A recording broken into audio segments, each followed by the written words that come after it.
تا حالا به این فکر کردین که شاید یه راه سرمایه گذاری وجود داشته باشه که هم ریسکش از بیت کوین کمتر باشه و هم پتانسیل سودش بیشتر؟ شاید یکم عجیب به نظر بیاد، ولی امروز قراره با هم یه ابزار خیلی جالب رو توی دنیای کریپتو بررسی کنیم که دقیقاً همین کار رو میکنه. خب این سوالیا که فکر کنم ذهن خیلی از سرمایه‌گذارا رو درگیر کرده.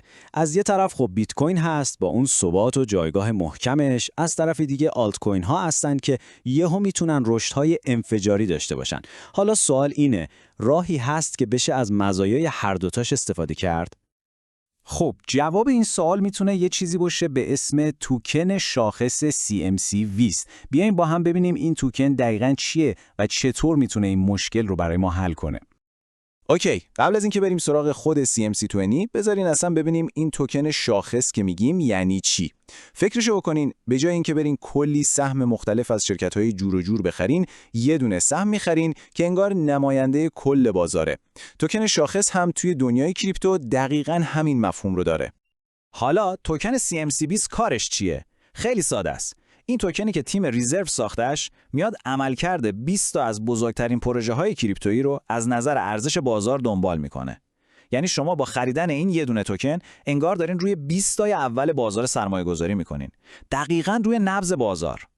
خب خیلی هم عالی. حالا وقتشه که یه نگاه دقیق‌تر به داخل این سبد بندازیم. ببینیم چی توش هست و چجوری چیده شده.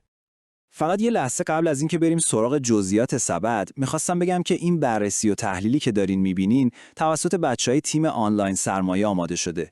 اگه تا اینجای کار مطالب براتون مفید بوده، خیلی لطف میکنین اگه این پست رو لایک کنین و برای دوستاتون هم بفرستین. این کار شما واقعاً به ما انرژی میده. خب بریم سراغ ادامه ماجرا. یه نکته خیلی مهم در مورد ساخت این سبد هست. ببینین، همه چیز رو همینجوری نریختن توش. یه سری چیزا رو عمدن حذف کردن. مثلا استیبل کوین ها مثل تتر یا توکن هایی که به یه دارایی دیگه وصلن مثل رپت بیت کوین، اینا همه فیلتر میشن. حالا چرا؟ دلیلش اینه که هدف این شاخص نشون دادن رشد واقعی و پویای بازاره، نه چیزایی که قیمتشون ثابته. و اما نتیجه، چیزی که باقی میمونه این سبد متنوع و جذابه که اینجا میبینین. یه نگاه به لیست بندازین، غول‌های بازار مثل اتریوم، BNB، سولانا، ریپل همه هستن. تو نمودار دایره‌ای هم قشنگ میتونیم ببینیم که هر کدوم چقدر از سبد رو تشکیل دادن. آره، بیت کوین سهمش از همه بیشتره، ولی نکته مهم اینه که بقیه سبد بین بهترین آلت کوین های بازار پخش شده. این یعنی چی؟ یعنی دیگه تمام تخم مرغاتون رو توی یه سبد نذاشتین. و بهترین قسمتش اینه، سادگی. دیگه لازم نیست خودتون برین دونه دونه این 20 تا ارز رو بخرین، مدیریتشون کنین، هی سبدتون رو بالانس کنین. نه، فقط یه دونه توکن CMC20 میخرین و خلاص. کل این سبد آماده و متنوع مال شماست. خب، رسیدیم به قسمت هیجان انگیز ماجرا، مقایسه رو در رو. بیایم ببینیم این توکن شاخص در برابر خود پادشاه بازار یعنی بیت کوین چه حرفی برای گفتن داره. اول بریم سراغ ریسک. ببینین تفاوت از زمین تا آسمونه. وقتی شما فقط بیت کوین دارین، 100% سرمایه‌تون روی یه داراییه. اگه خدایی نکرده اتفاقی برای بیت کوین بیفته، کل سرمایه‌تون تحت تأثیر قرار میگیره. اما توی CMC20 داستان فرق میکنه. ریسک بین 20 تا پروژه تقسیم شده. اگه یکیشون یه روز حالش خوب نبود و افت کرد، بقیه پروژه ها هستن که جلوی ضرر بیشتر رو بگیرن.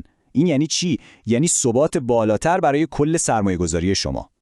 حالا بریم سراغ قسمت شیرین ماجرا، یعنی سود. درسته، بیت کوین خیلی محکم و جاش امنه، اما همه ما میدونیم که توی بازارهای سعودی این آلت کوین های بزرگ هستن که معمولاً رشدهای فضایی و چند صد درصدی رو تجربه میکنن. CMC20 دقیقاً این فرصت رو به شما میده. شما سوار موج رشد ترکیبی بهترین آلت کوین های بازار میشین. این جمله رو ببینین، به نظرم کل داستان رو توی همین یه خط خلاصه کرده. میگه توی بازار خوب پتانسیل سودش بیشتره، توی بازار بد ریسکش کمتره. واقعا دیگه سرمایه‌گذار چی میخواد؟ سود بیشتر، ریسک کمتر. این ترکیب یه ترکیب برنده است. خب، پس بیام یه جنبندی سریع بکنیم. چرا CMC20 میتونه یه انتخاب واقعاً هوشمندانه برای شما باشه؟ ببینید، شما با یک کلیک روی 20 تا از بهترین پروژه‌های بازار سرمایه‌گذاری می‌کنین. یه سبد آماده و متنوع دارین که ریسکش خیلی کمتره.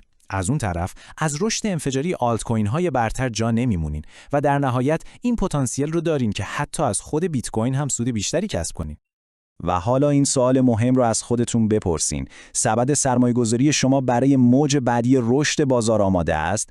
ابزارهایی مثل CMC20 طراحی شدن تا به ما و شما کمک کنن هوشمندانه‌تر و با ریسک مدیریت شده‌تری توی این بازار فوق‌العاده فعالیت کنیم.